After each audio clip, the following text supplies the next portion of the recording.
the great champ himself, the great Michael Joseph Jackson, with great song, Earth Song, doing this for the environment. So be good to the environment. That's just the message we're passing this morning as we mark World Ocean Day. Yes, a great champ he was, Michael Joseph Jackson. Yes, from one champ to another champ. I have a champ in the house. Again, it's been a while. Shout out to Metro FM. Shout out to everybody listening to me out there.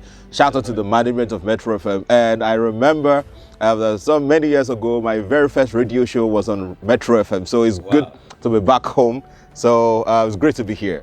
So welcome back home now. Yeah, thank you. Now let's talk about this. We're looking at emotional intelligence this morning. Yes. Okay, let's begin like that. Doesn't know what's emotional intelligence? Okay, emotional intelligence is the capacity of you and I to, one, understand our emotions. Two, based on the understanding that we have about our emotions, we manage ourselves effectively. Three, to understand the emotions of other people. And four, based on what we know about other people, we'll build effective, productive relationship with them. You know, it's a great question that you asked this morning, because a lot of people don't even understand the concept of emotional intelligence. Many people say, oh, you're just using emotional intelligence for me, when they're trying to say somebody's trying to manipulate them. Emotional intelligence is not about manipulation. Emotional intelligence is about developing the core skills that will help you to understand and manage yourself better, and of course, help you to understand and manage other people better, so that you can always say and do the right thing, whether you're under pressure or you're not under pressure at every point in time. So why do I need to understand my emotion and emotion of another person? Okay. Why is it important? No, great question again. So why do you need to really understand your emotions? It's because you aspire to be successful in life. You want to grow in your career. Or perhaps there's someone out there listening and the person wants to grow wealth, wants to grow in business. No matter what you do, you make decisions daily. And a greater percentage of what influences our decisions are emotions. The question to ask is, are your decisions always being influenced by the way you feel, or they are always influenced by the goal that you have set for yourself? You know, so when you can manage your emotions, then it's not because you feel angry, then you get angry, turn everything that you're trying to do, or because you feel sad, and then you allow that sadness to keep you from pursuing your goal. You allow that sadness to keep you from serving customers. You allow that sadness to keep you, from giving people great content like you're doing on radio this morning, right? So, and it is not that you may not feel sad, you may not feel angry, you may not feel fear. You can have that feeling. But emotional intelligence is that you have the feeling, but you can control that feeling. So it empowers you to control the feeling. I mean, and for another person out there, I'll say, I have a very difficult boss. My boss is just too demanding. I mean, the catch is you may just need to understand yourself a little bit more and understand that boss a little bit more, so that you can always deliver excellence, and then you're on your way to back-to-back promotion. Emotional intelligence is essential for every one of us, which is why I wrote the book, The Magic of Emotional Intelligence. We'll talk about that book very shortly. But people always say, you hear people say, it's too emotional. It's too emotional. I'm a very emotional person. I'm a very emotional person. Do they understand what they say? In the perspective you've been explaining, do we use the sentences the way we should be using them? Okay, so there is emotional expression. There is emotional intelligence. Emotional intelligence is not saying don't express your emotion. But emotional intelligence is saying choose what you express. Emotional intelligence empowers us to choose what and how to express ourselves. So emotional intelligence is saying that you shouldn't express yourself. It's not saying that when you get angry, don't show that you are angry.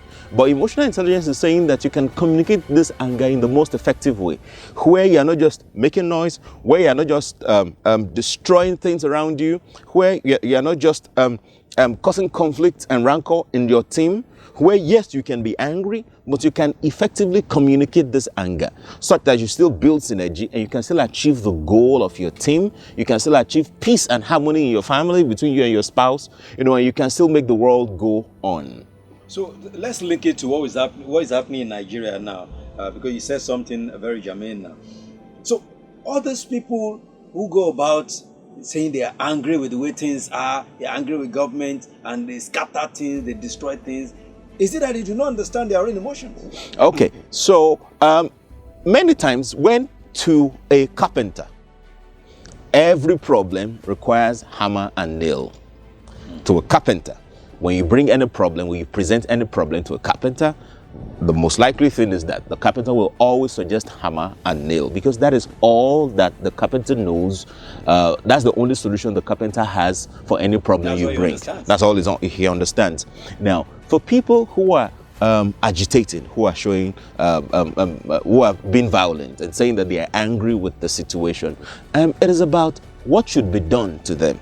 The way to show emotional intelligence is to listen to them. You see, listening is a powerful tool. I believe that the reason is because the good God Almighty, when He created humanity,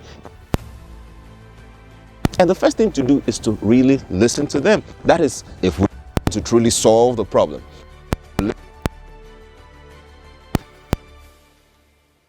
To engage. That is why they're engaging.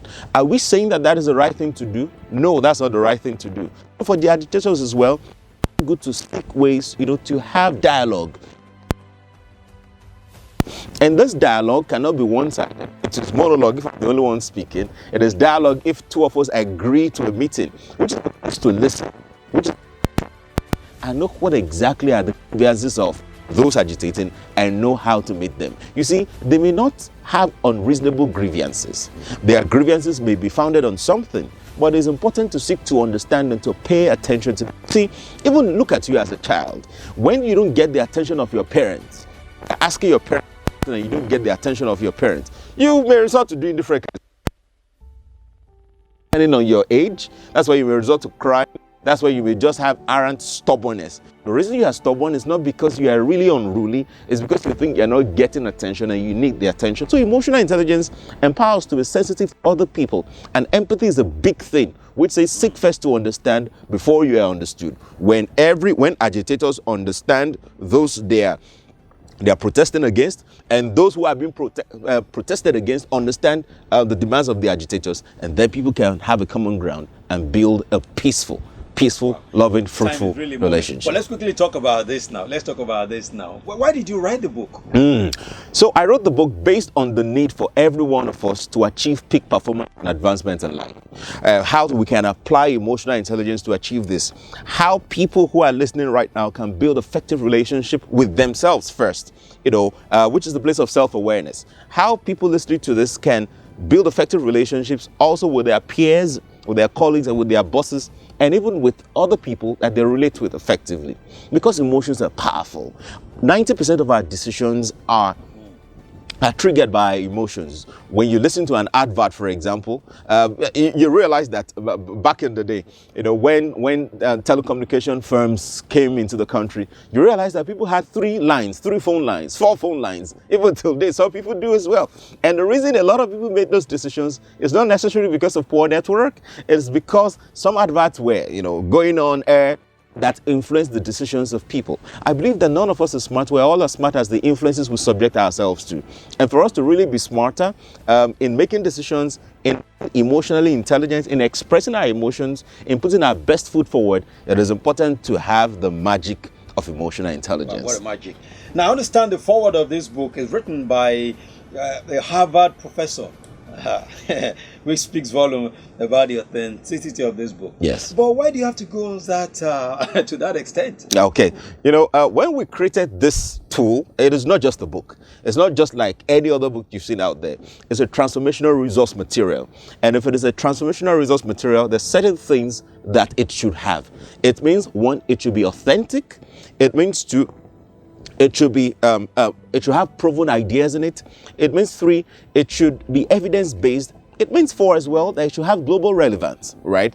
And so, which is why we needed to work with someone that is in some way completely different from the background of the author. And so the person that wrote this is Harvard professor in academia who had a strong background in military. And I think organization doesn't get better with a US military background. She's female as well. And so it's about bringing perspective from the African perspective and as well as the Western perspective for us to have a globally relevant content. So that's why we had to go that far, to get the Harvard professor to write the foreword.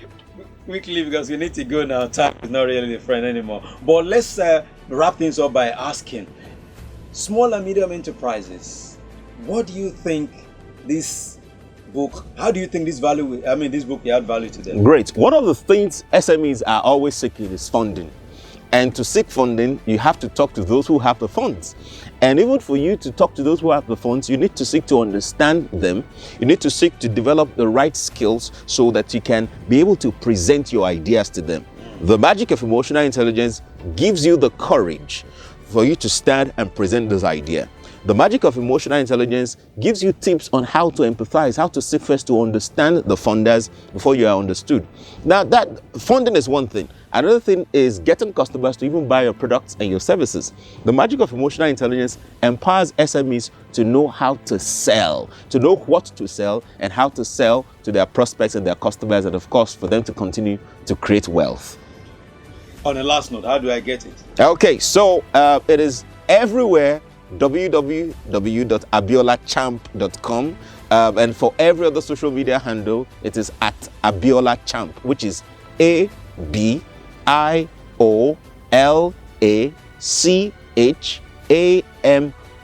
Or you can send us a mail at hello@abiolachamp.com and to get a copy of the book. But if you go to the website www.abiolachamp.com, you can grab your copy from that website. Abiola Champs, thanks for being part of the show this morning. Thank you for having me.